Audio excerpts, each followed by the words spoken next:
અમદાવાદમાં ₹35.75 લાખની છેતરપિંડીના કેસમાં પોલીસે દર્શાવેલા એક આરોપીને સિટી સિવિલ એન્ડ સેશન્સ કોર્ટે જામીન આપ્યા છે। રાણીપ વિસ્તારના સિનિયર સિટીઝન સાથે ઇન્વેસ્ટમેન્ટના નામે આ છેતરપિંડી થઈ હતી। પોલીસે મુખ્ય આરોપીના મિત્ર વિશાલ બારોટને આ કેસમાં આરોપી બનાવ્યો।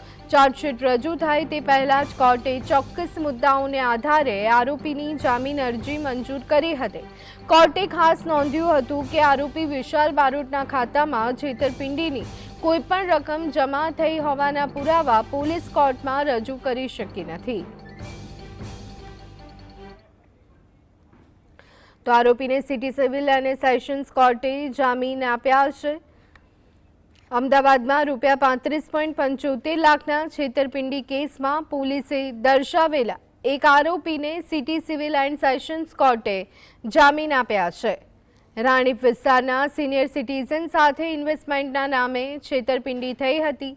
પોલીસે મુખ્ય આરોપીના મિત્ર વિશાલ બારોટને આ કેસમાં આરોપી બનાવ્યો હતો। ચાર્જશીટ રજૂ થાય તે પહેલા જ કોર્ટે ચોક્કસ મુદ્દાઓના આધારે આરોપીની જામીન અરજી મંજૂર કરી હતી।